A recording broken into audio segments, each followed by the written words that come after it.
Welcome to the GracePoint Publishing podcast. Today, we continue our first chapter segment where our authors narrate a section of their book for you. In this episode, Moira Dadd shares a section from her best-selling book, Cherishing Me, Letters to a Motherless Child. Please see the show notes for information on how to buy Moira's book and connect further with her work. And now, here's your narrator, Moira Dadd. A letter to you, dear listener. Welcome to my story. I am guessing that you have found yourself listening to this because something about the title has attracted you, and you are intrigued by its contents, or you feel that it resonates with your own life. Whatever brings you here, I am privileged and humbled to offer you my story as a way of connecting you to your inner child in ways that have perhaps previously eluded you. My beliefs and my experiences have confirmed to me that each one of us has a beautiful soul which abides in our inner child, both the actual child that we once were and the inner child within the adult that we are now. We are born as pure love, full of natural joy, trust, potentiality, and creativity. And our journey through childhood shapes the many ways that our soul energy is given freedom to shine, or not, as in my case. The many excruciatingly painful experiences I endured led to the erection of strong barriers of resistance within me.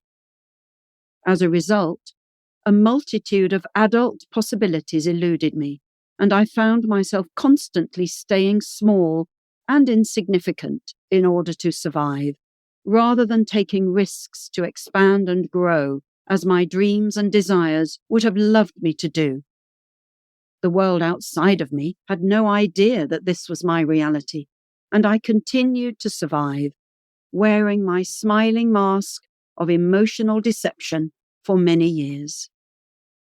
As my soul began to nudge me with prompts from its hidden inner prison cell, I slowly felt myself remembering to listen to its whisperings and to take notice of it. I began to realize that I was beginning to peel away those layers of protection to reveal an amazing guiding light, rather like a spiritual navigation system, guiding me to my true, authentic inner home of love and joy. It was like an ancient familiarity, and yet at the same time a totally fresh awareness that was beginning to dawn on me. And gradually I could see this light shining brighter in my everyday life as it began to inform me of my intuitive gifts and my future path ahead. It had always been there within me, but I simply hadn't noticed it because I had boxed it in and put it away. I was too focused on surviving at a level of fear and unworthiness because I believed I had to stay very small and unnoticed. It felt so good to be feeling this awakening, and yet also very frightening because becoming happy, abundant, and successful felt just as scary as the shame of failure, ridicule, and humiliation. The paradox is that my inner child never lost the yearning to be loved, happy, and carefree. And as my soul thawed her out from the metaphorical frozen tundra in which she lived, she began to realize she could dare to reach out to the world and shine, and no longer hide and cringe in the shadows. She realized that her story could help others, that she could be of service to her fellow human, and that the world wanted to embrace her with open arms and an open heart. She realized that her soul had always had a plan, and now she was finally giving it permission to manifest and fulfill its highest purpose.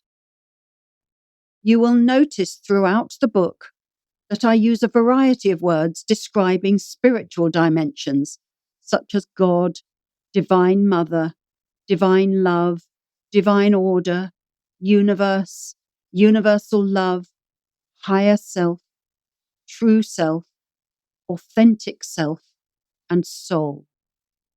These are all used interchangeably, and I invite you to replace whichever term fits for you if mine does not resonate with you. I have focused on the mothering aspect of the divine, which I am calling Divine Mother, because my story is about the loss of my physical mother and the healing, compensating love of Divine Mother. I am in no way diminishing my relationship with the Christian, masculine, fathering aspect of God, which is just as important to me as the relationship I have with Divine Mother. We all have historical names for God, which have become habitual in our life, based on our culture, religion, and education, and these form our semantic preferences. It is my understanding that the words are less important than is our heartfelt relationship to our spiritual truth.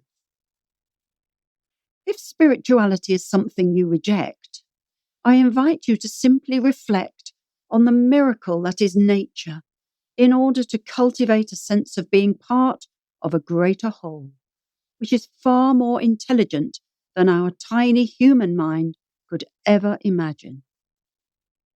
Recognizing its immense power, from the magnitude of the movements of the oceans to the microscopic life of ants, can fill us with awe and wonder, and to reflect how human beings are part of this whole is truly magnificent.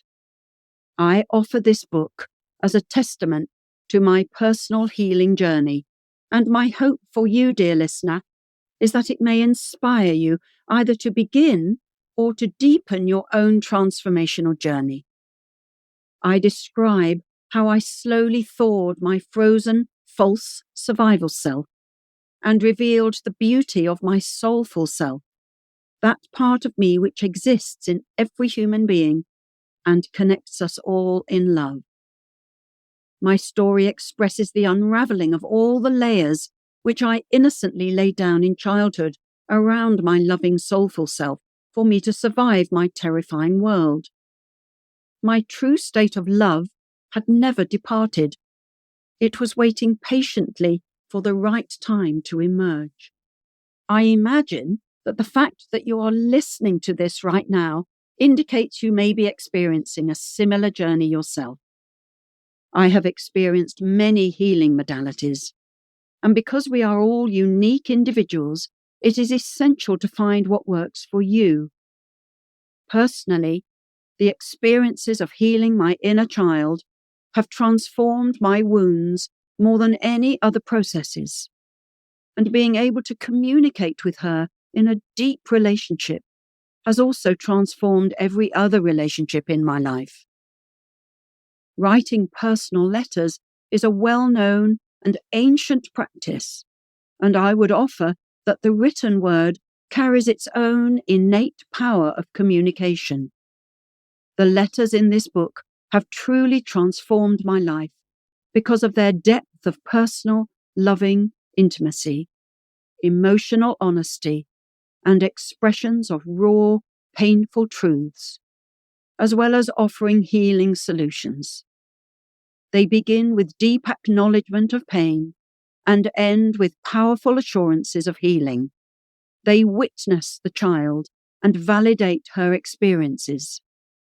All she needs is to feel safe and loved by the inner loving adult, and only then is she free to be her beautiful, unique, creative self in a healthy relationship with her soul, Divine Mother, and the universe.